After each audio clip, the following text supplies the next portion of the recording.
December నెలలో చాలా తరచుగా జరగటం అనేది చాలా కాలంగా నేను అబ్జర్వ్ చేసిన తర్వాత నాకు అనిపించింది ఏంటంటే, నేను చాలామంది నా మిత్రులతో కూడా నేను ఆలోచన షేర్ చేసుకోవడం జరిగింది. ఇవన్నీ కూడా ఈ సంవత్సరం అకౌంట్లో పడవలసిన ఏమో అని చెప్పినటువంటిది నాకున్న అభిప్రాయం. కనుక చాలామంది చాలా సందర్భాల్లో ఎక్కువ మందికి గడిచిన సంవత్సరం విషాదం మిగిల్చినప్పటికీ, కానీ ప్రతి నూతన సంవత్సరంలోకి కూడా మనం ప్రతి నూతన సంవత్సరం ప్రారంభంలో wish you happy new year అని చెప్పని మనం ఒకరినొకరు గ్రీట్ చేసుకుంటూ నూతన సంవత్సరంలోకి ప్రవేశిస్తూ ఉంటాం. నిజంగా మనం సంవత్సరం అంతా నిజంగానే హ్యాపీగా గడుపుతున్నామా? సంవత్సరం అంతా 12 నెలలు మనం హ్యాపీగానే గడుపుతున్నామా అంటే దాదాపు జనవరి 3, 4, 5 తారీఖులు వచ్చేసరికి మనం నూతన సంవత్సరంలో ఉన్నటువంటి సంగతే మనం మర్చిపోతున్నాం. ఇది ఎలా సాధ్యం అవుతుందంటే కేవలం మన యొక్క రొటీన్లు, మన యాంత్రిక జీవనంలో మనం చాలా విషయాలను అలాగే మర్చిపోయి సాధారణ జీవితంలోకి వెళ్ళిపోతూ ఉన్నాం. అయితే మరొకసారి నేను ఇక్కడ ముందు ప్రస్తావించిన అంశాన్ని మళ్ళా ప్రస్తావించాల్సి వచ్చింది. జీవితంలో సర్వం కోల్పోయినటువంటి సునామీలో ప్రత్యేకంగా ఇందిరా మరియప్పన్, ఆమె క్రైస్తవురాలు. చాలా ఏళ్ల క్రితం ఆమె భర్త వదిలేశారు. 3 పిల్లలతో అన్న దగ్గర, వదిన దగ్గర ఉంటూ జీవితాన్ని గడుపుతున్నటువంటి 35 సంవత్సరాల ఇందిరా మరియప్పన్ అనేటువంటి ఒక తమిళ మహిళ. చాలామందికి ఆమె తెలుసు. ఎలాగంటే ఆ సమయంలో పత్రికలో వచ్చినటువంటి చాలా ఫొటోస్లో ఒక ఆడ మనిషి నేల మీద బోర్లా పడుకుని చేతులు నేలకేసి కొడుతూ ఏడుస్తున్నటువంటి ఫోటో చాలా పత్రికల్లో ప్రచురించబడింది. ఆమె ఒక క్రైస్తవురాలు. ఆమె పేరు ఇందిరా మరియప్పన్. ఆమె ఈ విషాదం తర్వాత ఒక సంవత్సరం గడిచిన తర్వాత మళ్ళీ తిరిగి కొన్ని పత్రికల వారు సంవత్సరం తర్వాత ఈమె ఎలా ఉంది అని చెప్పి ఆమెను అప్పట్లో ఫొటోస్ తీసినటువంటి వాళ్ళు కూడా ఆమెను పలకరించినప్పుడు ఆమె ప్రభు ఫోటో పక్కన నిలబడి ఫోటో తీయించుకుంటూ, నేను ఏకాకి నేను మాట నిజమే, నాకు తోడుగా ఉన్నటువంటి నన్ను అని చెప్పి అంటూ ఆమె ప్రభు ఫోటో పక్కన నిలబడి ఫోటో తీయించుకుంది. గడిచిన వారం ఇండియా టుడేలో కూడా అది పబ్లిష్ చేయడం జరిగింది. నేను నూతన సంవత్సరం ప్రారంభంలో ఈయన విషాదంతో ప్రారంభించారని చెప్పి మీలో కొంతమందికి అనిపించవచ్చు. కానీ ఎన్నో సందర్భాల్లో మనం జీవితంలో ఇటువంటి ఒడిదుడుకులను ఎదుర్కొంటున్నప్పటికీ మనకున్నటువంటి ఏకైక నిరీక్షణతో మన భారాన్ని మనం నమ్మినటువంటి దేవుని మీద వేసి మన జీవితాన్ని ముందుకు సాగిస్తున్నామే తప్ప వెనక్కి తిరిగి చూడడం లేదు. ఈ నూతన సంవత్సరాన్ని ప్రతి ఒక్కరూ కూడా వారి పద్ధతుల్లో సెలబ్రేట్ చేసుకోవడం జరుగుతూ ఉంటుంది. కానీ ఇన్ని కుటుంబాలు, ఇంతమంది వయసు తేడా లేకోకుండా అందరూ కలిసి ఒకే చోట సామూహికంగా ఈ నూతన సంవత్సరాన్ని గడుపుకోవడం అనేటువంటిది ఒక క్రైస్తవ సమాజానికే సాధ్యమవుతుంది. దాన్ని ఈ పెజ్జోనిపేట తెలుగు బ్యాప్టిస్ట్ చర్చ్ వారు, తెలుగు బ్యాప్టిస్ట్ చర్చ్ వారు మరింత ఆర్గనైజ్డ్గా, మరింత సుందరంగా ఇక్కడ నిర్వహించి ఈ సందర్భంగా మమ్మల్ని కూడా ఆహ్వానించి మా ఆలోచనలు కూడా కొద్దిసేపు మీతో పంచుకునేటువంటి అవకాశాన్ని ఇచ్చినందుకు ఈ ప్రత్యేకమైన సమయంలో మీ అందరికీ కూడా నా హృదయపూర్వకమైనటువంటి నూతన సంవత్సర శుభాకాంక్షలు తెలియజేస్తూ, మీ ప్రతి ఒక్కరి జీవితాల్లో కూడా ఈ నూతన సంవత్సరం పూర్తి శుభాలు కలిగించేయాలని చెప్పి నా తరపున, నా కుటుంబం తరపున కూడా ఆశిస్తూ మీ దగ్గర సెలవు తీసుకుంటున్నాను.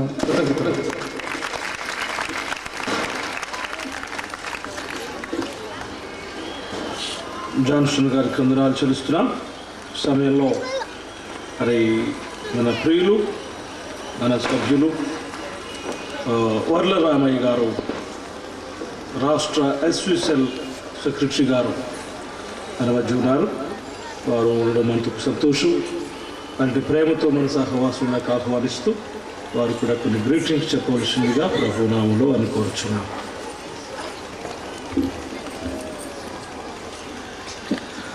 సభాధ్యక్షులు, రైజర్పేట బాప్టిస్టు దేవాలయ సంఘ కాపరి పెద్దలు శ్రీ ఆండ్రూస్ గారికి, వేదిక పైనున్న పెద్దలకు, ఆహుతులైన బంధుమిత్రులకు, క్రైస్తవ సోదర సోదరిమణులకు, క్రైస్తవేతర సోదరి సోదరిమణులకు అందరికీ నమస్కారం. ముందుగా అందరికీ నూతన సంవత్సర శుభాకాంక్షలు తెలియజేస్తూ ఉన్నా. గ్రీటింగ్స్ అంటే 1-2 మాటల్లో ముగించాల్సి వస్తుందేమని ముందు భయపడ్డాను. నేను వచ్చేటప్పటికి నాగుల మీద మాట్లాడుతున్నాడు, అనర్గళంగా చాలాసేపు మాట్లాడాడు. తర్వాత జాన్సన్ గారు మాట్లాడారు, ఆయన కూడా కొద్దిసేపు మాట్లాడారు. వాళ్ళిద్దరికంటే తక్కువ సమయం మాట్లాడుతాను నేను, ఎందుకంటే పైన మంచు పడుతుంది, చాలా కాలాతీతమైంది. కాకపోతే మొట్టమొదటిసారిగా మీ అందరి ముందు 2 మాటలు చెప్పే అవకాశం నాకు వచ్చింది కనుక 2 విషయాలు, నా మనసులో ఉన్న మాటలు మీ ముందు ప్రస్తావిస్తాను. నేను చాలామంది చెబుతూ ఉంటారు, మేము క్రైస్తవులం అండి,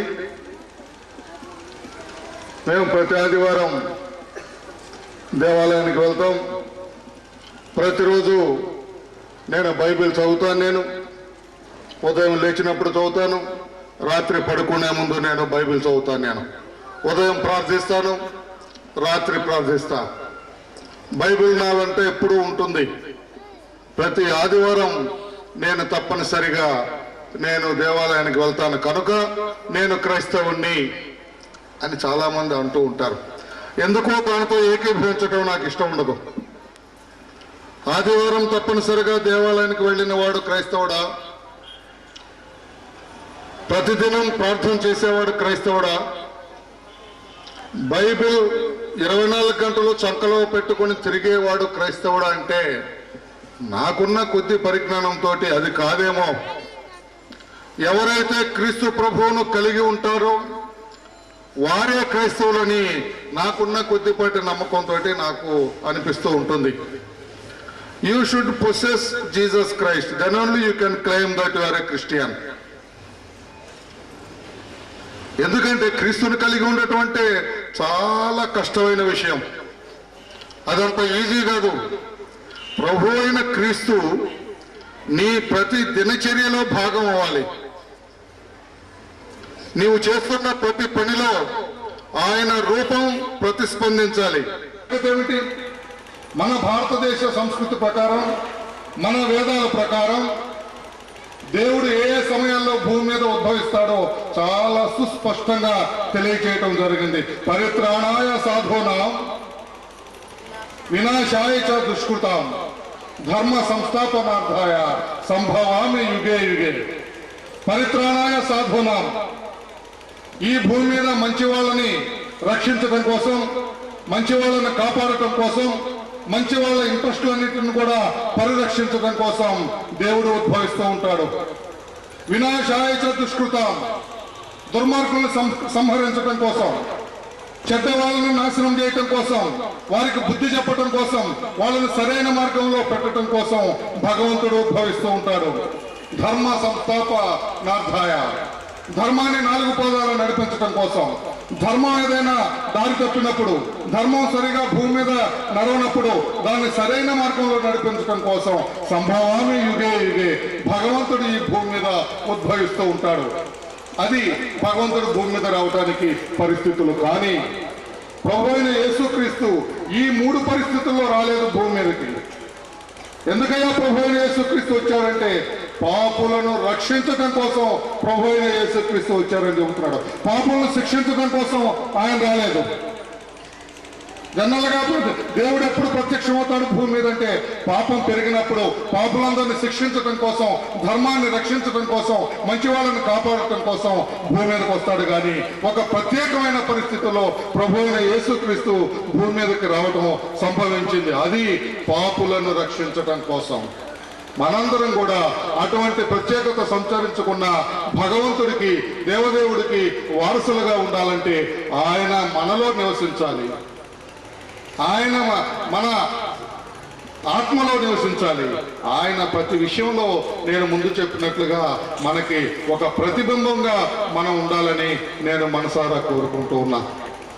ఎందుకంటే ఇందాక పెద్దలు చెప్పినట్లుగా ఈ భూమి మీద ప్రపంచవ్యాప్తంగా క్రైస్తవులు ఎక్కువ సంఖ్యలో ఉన్నారు. మన భారతదేశంలో కూడా మన సంఖ్య పెద్దగానే ఉన్నది.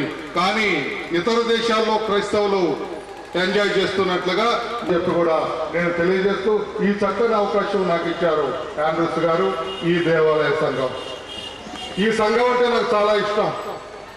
క్రమశిక్షణ కలిగిన సంఘం ఈ రోజున విజయవాడ నగరంలో ఉన్న దేవాలయంలో ఈ ఫ్రైజర్పేట సంఘం అని నేను చాలా సగర్వంగా చెబుతూ ఉంటాను. నేను కార్యక్రమం నిర్వహణలో కానీ, దేవాలయ కార్యక్రమ నిర్వహణలో కానీ, మరి మన సంఘ కాపరి క్రైస్తవులందరికీ, క్రైస్తవేతర సోదరులందరికీ విజయవాడ నగరంలో కానీ, మన రాష్ట్రంలో కానీ, దేశంలో కానీ, ప్రపంచ వ్యాప్తంగా శాంతి దూతకు వారసులైన మనందరి తరఫున నూతన సంవత్సర శుభాకాంక్షలు తెలియజేస్తూ మీ అందరి దగ్గర సెలవు తీసుకున్నాను. Thank you.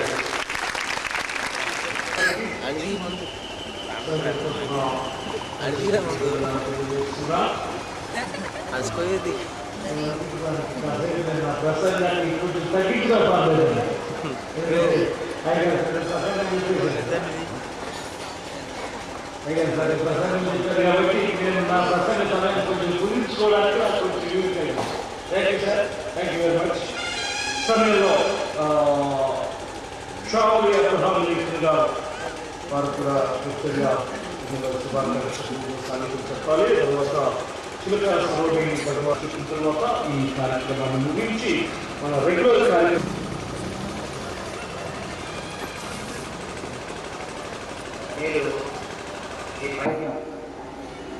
కలుగజేసినందుకు ఆ ప్రభు అయిన యేసుక్రీస్తు వారికి మొట్టమొదటిగా నా ధన్యవాదాలు తెలియపరుస్తున్నాను, కృతజ్ఞతలు తెలియపరుస్తున్నాను.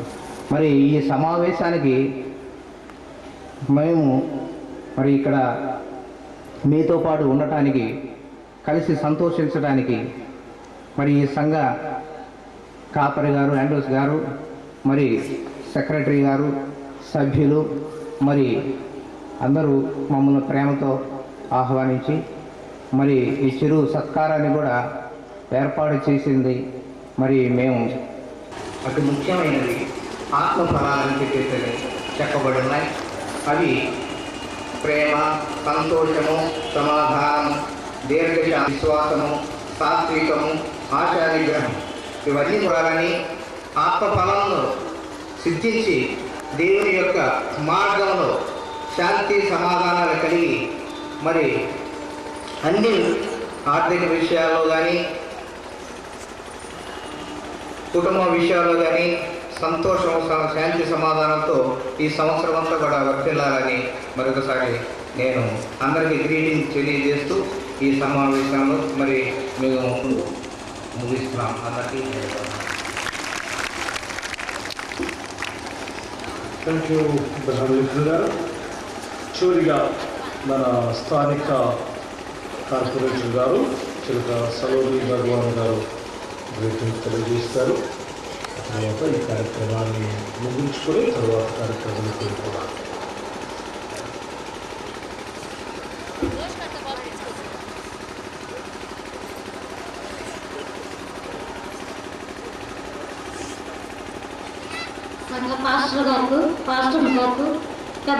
ఈ యొక్క నూతన సంవత్సరాన్ని ఆహ్వానించే సందర్భంలో, పాత సంవత్సరానికి వీడ్కోలు చెప్పినటువంటి సందర్భంలో ఈ కార్యక్రమంలో పాల్పొందినటువంటి పుర ప్రముఖులు, పెద్దలు, ప్రజాసేవకులు వారందరికీ కూడా ప్రభు నామంలో శుభములు, వందనాలు తెలియజేస్తున్నాను. ఈ ప్రత్యేకమైన కార్యక్రమాన్ని ముగిస్తున్నాం. ఇక మనకున్నటువంటి రెగ్యులర్ కార్యక్రమాలకు వెళ్ళిపోదాం. ఎక్కువసేపు మిమ్మల్ని ఇబ్బంది పెట్టడం మా ఉద్దేశం కాదు, కానీ కొద్ది సమయంలోనే ఈ కార్యక్రమాన్ని ముగించి దాని ఆశీర్వాదంతో అలాగే మరి వాగ్దానాలు కూడా సిద్ధంగా ఉన్నాయి.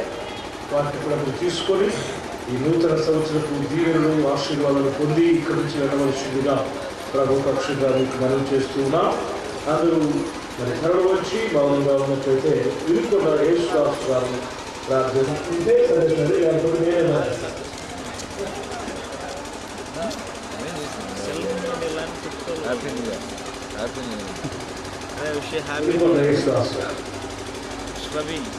ఈ కార్యక్రమంలో ముందుకు రండి. దొంతులూరి మృదుల గారి దగ్గరలో ఉండండి. ఎరుబరి అనిల్ కుమార్ గారి దగ్గరలో ఉండండి. కందుల మరియ కుమారి గారు అందుబాటులో ఉండండి. భవనాశ్ దాస్ గారు అందుబాటులో ఉండండి. ఆండ్రూస్ గారు ఇక్కడే ఉన్నాడు. కనుక సెక్రటరీ గారు ఇక్కడే ఉన్నారు. మంచిగా సూరమ్మ గారు కూడా అందుబాటులో ఉండండి. దయచేసి చివరి ఉంటే మీరు ఇక్కడ దాకా రావడానికి సమయం తీసుకుంటుంది. దయచేసి అందుబాటులో ఉండవలసిందిగా కోరుతున్నాను.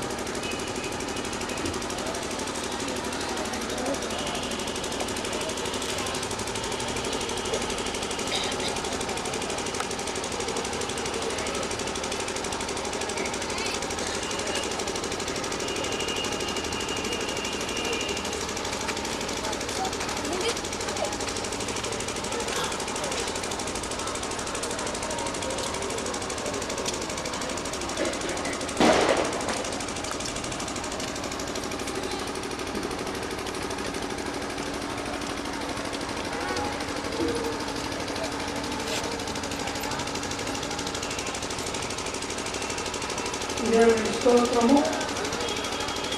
ఈ అవకాశం ఇచ్చినందుకు సాయి గారికి, అమ్మగారికి, సంఘ సభ్యులకు, సంఘ నాయకులకు అందరికీ కూడా ఈ నూతన శుభాకాంక్షలతో వందనం చెప్తున్నాను. దయచేసి అందరితో వస్తే ప్రార్థన చేస్తున్నాను.